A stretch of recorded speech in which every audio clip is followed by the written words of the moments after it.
ایسا کوئی گناہ نہیں جو اس سورت کو پڑھنے سے معاف نہ ہو، ایسا کوئی عذاب نہیں جو اس سورت کو پڑھنے والے پر آئے۔ حضور اکرم صلی اللہ علیہ وسلم کا فرمان ہے، حضور نبی کریم صلی اللہ علیہ وسلم نے فرمایا، میرے پاس جبرائیل آئے اور کہا، اللہ فرماتا ہے جو اس سورت کو پڑھتا ہے اس پر اللہ کی محترم ناظرین حدیث جامعہ الترمذی صفحہ نمبر 33 میں وارد ہے کہ اچانک آسمان کا افق پھٹا، ایک فرشتہ حضرت جبرائیل امین علیہ السلام رسول اکرم صلی اللہ علیہ وسلم کے سامنے نمودار ہوا اور عرض کی، اے محمد، آپ کا رب آپ کو سلام فرماتا ہے اور اختیار دیتا ہے، کہہ دیجئے کہ ایسا کوئی شخص نہیں جو گناہ عظیم رکھتا ہو، قرآن پاک کی یہ سورہ پڑھ کر اپنی اللہ تعالیٰ سے بخشش طلب کرے اور اللہ تعالیٰ اس کی دعا قبول نہ کرے۔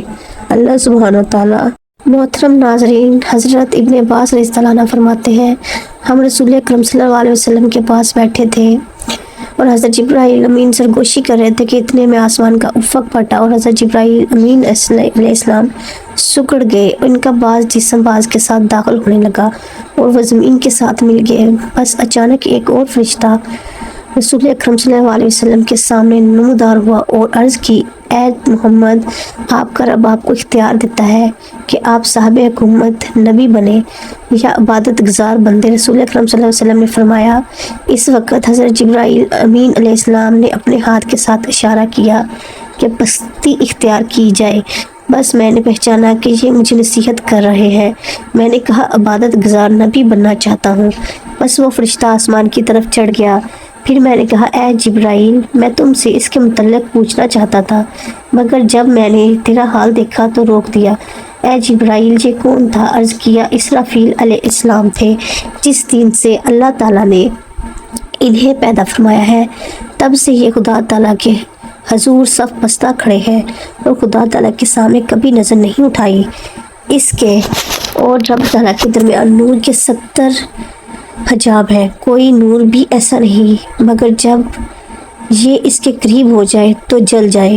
لوح محفوظ اس کے سامنے ہے، جب اللہ تعالیٰ آسمان میں یا زمین میں کسی شے کے حکم دیتے ہیں تو لوح محفوظ بلند ہو جاتی ہے۔ بس یہ اپنی پیشانی کو حرکت دیتے ہیں اور اس میں نظر کرتے ہیں، اگر تو وہ حکم میرے متعلق ہو تو یہ مجھے حکم دیتے ہیں، اور مکیل علیہ السلام کے متعلق ہو تو انہیں حکم دیتے ہیں، اور اگر ملک الموت حضرت اسرائیل علیہ السلام کے متعلق ہو تو انہیں حکم دیتے ہیں۔ نبی کریم صلی اللہ علیہ وسلم نے فرمایا، حضرت مکیل علیہ السلام کس کام پر مامور ہے؟ عرض کی، یہ نباتات اور بارش پر مامور ہے۔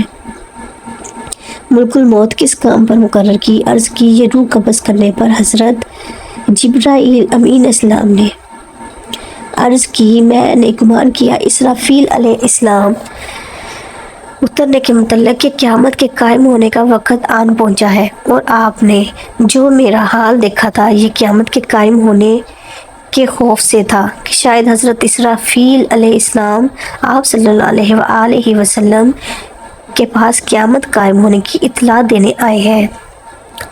باحوالہ حدیث طبرانی شریف، ایک شخص حضرت کرم علی وجہ کریم کے پاس آیا اور اس نے حضرت علی رضی اللہ عنہ سے ایک بہت ہی عجیب سوال کیا۔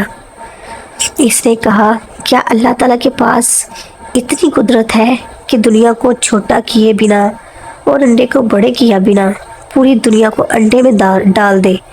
حضرت علی رضی اللہ عنہ اس کا سوال سن کر بہت مسکرائے اور فرمایا، اے بندے، خدا تو کہہ رہا ہے کہ کیا اللہ پاک ایسا کر سکتا ہے؟ اگر اللہ نے ایسا کر دیا ہے مگر تجھے خبر نہیں ہے۔ وہ شخص بہت حیران ہوا اور کہا، اور کہہ اٹھا کیسے؟ حضرت علی کرم وجہ نے فرمایا، تمہاری آنکھ میں جو گول سا موتی ہے وہ تو انڈے سے بھی چھوٹا ہے، مگر اس سے تم پوری دنیا دیکھ سکتے ہو، کیا ایسا نہیں ہے؟ اس نے کہا، ایسا ہی ہے۔ حضرت علی نے فرمایا، اللہ تعالیٰ نے آنکھ میں پوری دنیا بند کر دی اور وہ ہر چیز پر قدرت رکھتا ہے۔ ایک عورت امیر المومنین عمر بن خطاب رضی اللہ عنہ کے پاس آئی اور کہا کہ میں نے اپنے شوہر سے زیادہ اچھا کوئی مرد نہیں دیکھا، رات بھر نماز پڑھتا ہے اور دن بھر نفلی روزے رکھتا ہے، چنانچہ حضرت عمر فاروق رضی تعالیٰ عنہ نے اس کے مرد کی تعریف کی اور دعائیں دیں. وہ فرما کر جانے لگی تو حضرت عمر رضی تعالیٰ عنہ کے پاس بیٹھے حضرت کعب رضی تعالیٰ عنہ نے کہا کہ دراصل اس عورت نے آپ تک اپنے خاوند کی شکایت پہنچائی ہے کہ آپ اس کے شوہر سے اس کا حق دلائیں. حضرت عمر رضی تعالیٰ عنہ نے بات کی تہ تک پہنچتے ہوئے حضرت کعب رضی تعالیٰ عنہ سے ہی فیصلہ کرانے کو کہا. تو انہوں نے کہا کہ اس کے شوہر کو اگر نفلی عبادت کا شوق ہے تو 3 دن نفلی عبادت کے لیے رکھے اور 1 دن اور 1 رات اس پر اس کی بیوی کا حق ہوگا. حضرت عمر رضی اللہ عنہ اس فیصلے سے بہت خوش ہوئے اور ان کو بصرہ کا قاضی مقرر فرما دیا. ایک مرتبہ کا ذکر ہے کہ نبی بنی اسرائیل کی ایک عورت بڑی عابدہ تھی اور ان کے بادشاہ کی بیٹی تھی. ایک شہزادے نے اس سے منگنی کی درخواست کی تو اس لڑکی نے نکاح سے انکار کر دیا اور پھر ایک ملازمہ سے کہا کہ میرے لیے ایک عابد، زاہد اور نیک آدمی تلاش کرو. جو فقیر ہو وہ لونڈی عابد اور زاہد کی تلاش میں نکلی اور ایک عابد اور زاہد کو لے کر اس شہزادی کی خدمت میں حاضر ہوئی.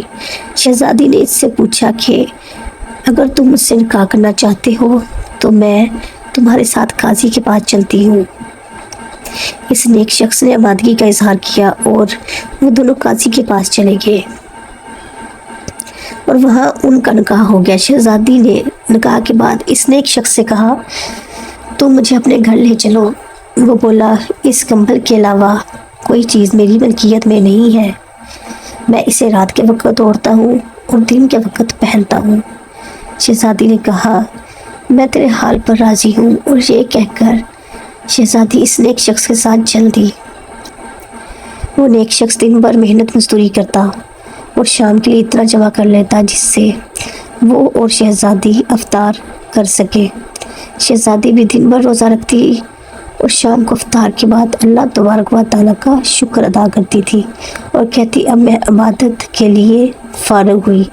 ایک دن اس کے شوہر کو کچھ نہ ملا اور یہ انتہائی شائق گزرا اور وہ گھبرا گیا کہ میری بیوی روزے سے گھر میں بیٹھی ہے اور میں اس کے لیے کچھ لے کر آؤں. یہ سوچ کر اس نے وضو کیا اور نماز پڑھ کر بارگاہ خداوندی میں دعا مانگی.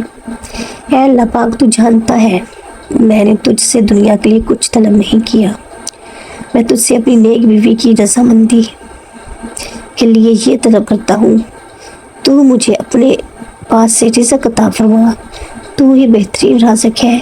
اس وقت آسمان سے ایک موتی گرا. نیک شخص اس موتی کو لے کر اپنی بیوی کے پاس گیا اور جب اس نے بیوی کو موتی دکھایا تو وہ ڈر گئی اور کہنے لگی تم موتی کہاں سے لائے ہو؟ ایسا بیش قیمت موتی تو میرے اپنے باپ کے پاس بھی نہیں تھا. وہ نیک شخص بولا میں نے آج رزق کی خاطر محنت مزدوری کے لیے گیا مگر مجھے کچھ نہیں ملا اور میں نے سوچا میری نیک بیوی روزہ افطار کرنے کی غرض سے میری منتظر ہوگی اور میں خالی ہاتھ گھر واپس کیسے لوٹوں. میں نے اللہ تعالیٰ کی بارگاہ اقدس میں دعا مانگی اور اللہ تعالیٰ نے آسمان سے میرے لیے یہ موتی نازل فرمایا. شہزادی بولی تم اس جگہ جاؤ جہاں تم نے اللہ تعالیٰ سے دعا مانگی تھی اور گریہ زاری سے کے ساتھ بارگاہ خداوندی میں یوں دعا کرو کہ اے اللہ تعالیٰ، اے میرے مالک و خالق، اگر تو نے یہ موتی ہمیں دنیاوی رزق کے طور پر عطا فرمایا ہے تو اس میں ہمیں برکت دے، اور اگر آخرت کے ذخیرے میں سے عطا فرمایا ہے تو اسے واپس لے لے. اس کے شوہر نے ایسا ہی کیا اور اللہ تعالیٰ نے وہ موتی واپس لے لیا. اس نے واپس آ کر تمام حقیقت شہزادی کو بتائی تو شہزادی نے اللہ تعالیٰ کا شکر ادا کیا اور کہا یا اللہ تو بڑا رحیم اور کریم ہے. حضرت عبداللہ ابن عباس رضی اللہ عنہ سے مروی ہے، فرماتے ہیں حضور نبی کریم صلی اللہ علیہ وسلم نے فرمایا میری امت کی عورتوں میں سب سے افضل ترین عورت وہ ہے جو اپنے شوہر کے ساتھ حسن سلوک کے ساتھ پیش آئے اور اپنے شوہر کی خواہش کے مطابق فرما برداری کرتی رہے اور ان کے ہونے والی اولادیں اللہ کے سائے میں ہوں گی، مع سوائے ان کاموں کے جو گناہ کے کام ہیں اور ایسی عورت کو رات اور دن میں ایسے 1000 شہیدوں کا ثواب ملتا ہے جو اللہ تعالیٰ کی راہ میں صبر کے ساتھ شہید ہوتے ہیں اور اس کے اجر کی توقع اللہ تعالیٰ سے رکھتے ہیں۔ حضرت عائشہ رضی اللہ عنہا فرماتی ہے کہ جب حضرت علی رضی اللہ عنہ ہمارے گھر آتے تو میرے بابا ابو بکر صدیق رضی اللہ عنہ سارے کام چھوڑ کر ہمارے گھر آ جاتے اور حضرت علی رضی اللہ عنہ کا چہرے دیکھتے تو میں کہتی بابا میں ہمارے گھر آتے ہو اور چہرہ علی کا دیکھتے رہتے ہو، اس کی کیا وجہ ہے؟ میرے بابا حضرت ابو بکر صدیق رضی اللہ عنہ نے کہا بیٹی غلطی نہ کرو، میں نے اپنے کانوں سے سنا ہے کہ رسول اکرم صلی اللہ علیہ وسلم فرماتے ہیں کہ علی کا چہرہ دیکھنا عبادت ہے۔ رسول اکرم صلی اللہ علیہ وسلم نے فرمایا کہ خواب میں میرے پاس میرے رب کا ایک آنے والا فرشتہ آیا، اس نے مجھے خبر دی ہے کہ آپ صلی اللہ علیہ وسلم نے یہ فرمایا کہ اس نے مجھے خوشخبری دی ہے کہ میری امت میں سے کوئی اس حال میں مرے کہ اللہ تعالیٰ کے ساتھ کسی کو شریک نہ ٹھہرایا ہو تو وہ جنت میں جائے گا۔ اس پر میں نے پوچھا اگرچہ اس نے زنا کیا ہو، اگرچہ اس نے چوری کی ہو؟ نبی کریم صلی اللہ علیہ وسلم نے فرمایا کہ ہاں اگرچہ زنا کیا ہو، اگرچہ چوری کی ہو۔ حضرت کعب بن مالک رضی اللہ عنہ فرماتے ہیں کہ رسول اکرم صلی اللہ علیہ وآلہ وسلم کی خدمت اقدس میں حضرت جابر رضی اللہ عنہ حاضر ہوئے اور آپ صلی اللہ علیہ وسلم کا چہرہ متغیر پایا۔ حضرت جعفر رضی اللہ عنہ اسی وقت اپنے گھر گئے اور اپنی زوجہ سے فرمایا میں نے دیکھا کہ رسول اکرم صلی اللہ علیہ وسلم کا چہرہ انور متغیر تھا، میرا خیال ہے بھوک کی وجہ سے ایسا ہے کہ تیرے پاس کچھ کھانے کے لیے ہے۔ بیوی نے عرض کیا واللہ اس بکری اور کچھ بچے ہوئے آٹے کے سوا کچھ بھی نہیں ہے۔ حضرت جابر رضی اللہ عنہ نے اسی وقت بکری کو ذبح کیا اور فرمایا کہ جلدی جلدی گوشت اور روٹیاں تیار کر دو۔ جب کھانا تیار ہو گیا تو ایک بڑے پیالے میں رکھ کر حضور اکرم صلی اللہ علیہ وآلہ وسلم کی خدمت میں حاضر ہوئے اور کھانا پیش کیا۔ پس حضور نبی کریم صلی اللہ علیہ وسلم نے فرمایا کہ اے جابر اپنی قوم کو جمع کرو۔ فرماتے ہیں کہ میں اپنی قوم کو لے کر حضور نبی کریم صلی اللہ علیہ وسلم کی خدمت میں حاضر ہوا اور آپ نے فرمایا ان لوگوں کو الگ الگ ٹولیاں بنا کر میرے پاس بھیجتے رہو۔ اس طرح وہ ٹولیاں بنا بنا کر کھانا کھانے لگے۔ جب ایک ٹولی سیر ہو کر کھا لیتی تو دوسری ٹولی آ جاتی، وہ بھی سیر ہو کر کھا لیتی، یہاں تک کہ سب نے کھانا کھا لیا اور برتن میں کھانا جوں کا توں پڑا ہوا تھا، بلکہ پہلے سے بھی زیادہ موجود تھا۔ جب صحابہ کرام رضی اللہ عنہ کھانا کھانے لگے تو آپ صلی اللہ علیہ وسلم نے فرمایا کہ کھانا کھاؤ مگر ہڈیاں نہ توڑنا۔ پھر آپ نے ہڈیوں کو جمع فرمایا اور ان پر ہاتھ مبارک رکھا اور کچھ پڑا جسے میں نے تو نہیں سنا، وہ بکری کان جاڑتے ہوئے اٹھ کھڑی ہوئی۔ آپ صلی اللہ علیہ وسلم نے فرمایا اے جابر اپنی بکری لے جاؤ۔ حضرت جابر رضی اللہ عنہ فرماتے ہیں کہ میں اپنی بکری لے کر اپنی بیوی کے پاس آیا تو بولی یہ کیا؟ میں نے کہا کہ واللہ یہ ہماری وہی بکری ہے جس کو ہم نے ذبح کیا تھا، حضور اقدس صلی اللہ علیہ وآلہ وسلم کی دعا سے حق تعالیٰ نے اس بکری کو زندہ کر دیا ہے۔ یہ سن کر حضرت جعفر رضی اللہ عنہ کی بیوی نے کہا میں گواہی دیتی ہوں کہ حضرت نبی کریم صلی اللہ علیہ وآلہ وسلم اللہ تعالیٰ کے سچے رسول ہیں۔ حضرت جابر رضی اللہ عنہ نے بکری کو ذبح کیا تو ان کے 2 چھوٹے صاحبزادے بھی وہاں موجود تھے، جنہوں نے بکری ذبح ہوتے ہی دیکھی اور دونوں چھری لے کر چھت پر چلے گئے۔ بڑے نے چھوٹے سے کہا آؤ تمہارے ساتھ ایسا ہی کروں جیسے ہمارے والد گرامی نے بکری کے ساتھ کیا۔ جو بڑے بھائی نے چھوٹے بھائی کو باندھا اور گلے پر چھری چلا دی اور ندانی میں اس کو ذبح کر دیا اور اس کا سر تن سے جدا کر دیا۔ جیسے ہی بچوں کی ماں نے اس منظر کو دیکھا تو فوراً بھاگی اور بڑا بچہ ڈر کر بھاگا اور خوف سے چھت سے گرا اور مر گیا۔ حضرت جابر رضی اللہ عنہ کی زوجہ نے دونوں بچوں کی لاشوں کو اٹھایا اور اندر لا کر رکھ دیا۔ اس خیال سے شور اور واولہ نہ کیا کہ کہیں اس سے نبی کریم صلی اللہ علیہ وسلم پریشان نہ ہو جائے اور دعوت بے مزہ نہ ہو جائے۔ نہایت ہی صبر و استقلال کے ساتھ بچوں پر کپڑا ڈال کر اس بارے میں کسی کو نہ بتلایا، حتیٰ کہ حضرت جابر رضی اللہ عنہ کو بھی نہ بتلایا۔ اگرچہ دل صدمے سے نڈال اور خون کے آنسو رو رہا تھا، مگر اس کے باوجود چہرے پر کوئی پریشانی نہ تھی، بلکہ چہرے کی تازگی کو برقرار رکھا، کھانا پکایا، اور جب رسالت مآب حضور اقدس صلی اللہ علیہ وسلم تشریف لائے، کھانا حاضر کیا، تو اس وقت حضرت جبرائیل امین علیہ السلام حاضر ہوئے اور عرض کیا، یا رسول اللہ صلی اللہ علیہ وسلم، حضرت جابر رضی اللہ عنہ کو حکم دے کہ اپنے صاحبزادوں کو بلا لیں تاکہ وہ بھی آپ صلی اللہ علیہ وسلم کے ہمراہ کھانا کھانے کا شرف حاصل کر لیں۔ آپ صلی اللہ علیہ وسلم نے فرمایا، اے جابر، اپنے فرزندوں کو فوراً بلا لاؤ۔ حضرت جابر رضی اللہ عنہ فوراً باہر تشریف لائے اور اپنی زوجہ محترمہ کو فرمایا کہ بچوں کو بلا لاؤ تاکہ حضور اقدس صلی اللہ علیہ وسلم کے ساتھ کھانا کھائیں۔ انہوں نے عرض کیا کہ بچے موجود نہیں ہیں۔ حضرت جابر رضی اللہ عنہ نے آ کر حضور نبی محترم صلی اللہ علیہ وسلم کو بتایا کہ بچے موجود نہیں ہیں۔ آپ نے رسول اکرم صلی اللہ علیہ وسلم نے بچے گھر میں موجود نہیں ہیں۔ اس پر نبی کریم صلی اللہ علیہ وسلم نے دوبارہ فرمایا، اے جابر، اللہ تعالیٰ کا حکم ہے کہ جلدی بچوں کو بلا لو۔ حضرت جابر رضی اللہ عنہ دوبارہ اپنی زوجہ محترمہ کے پاس گئے اور انہوں نے فرمایا کہ اللہ تعالیٰ کا حکم ہوا ہے کہ دونوں بچوں کو جلدی سے بلا لاؤ جہاں بھی ہیں۔ ماں جو پہلے غم سے نڈال تھی، برے حال تھے، آنسوں کے سمندر کو آنکھوں میں لیے بیٹھی تھی، صبر و استقلال اور حوصلے کے ساتھ سارے بند ٹوٹ کے آنکھوں میں آنسو آ گئے اور حضور پر نور رحمت صلی اللہ علیہ وسلم کی دعوت کر رہی تھی۔ اس نے روتے ہوئے اپنے شوہر حضرت جابر رضی اللہ عنہ کو بتایا کہ ان کے بچوں کے ساتھ کیا ہوا۔ عرض کیا کہ اب میں اپنے بچوں کو نہیں بلا سکتی۔ حضرت جابر رضی اللہ عنہ نے فرمایا کہ روتی کیوں؟ حضرت جابر رضی اللہ عنہ کو کمرے کے اندر لے گئی اور دونوں شہزادوں کی لاشوں سے چادر ہٹائی اور عرض کیا، یہ کب کے اس دنیا سے جا چکے ہیں؟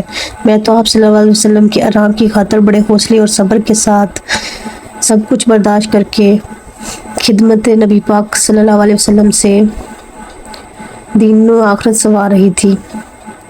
جب حضرت جابر رضی اللہ عنہ نے یہ منظر دیکھا تو ان کی آنکھوں میں آنسو جاری ہو گئے، کیونکہ اس سے پہلے آپ رضی اللہ عنہ اس حال سے بے خبر تھے۔ دونوں شہزادوں کو اٹھایا، حضور اقدس صلی اللہ علیہ وسلم کی خدمت بابرکت میں حاضر ہو کر سارا ماجرا عرض گزار کر دیا۔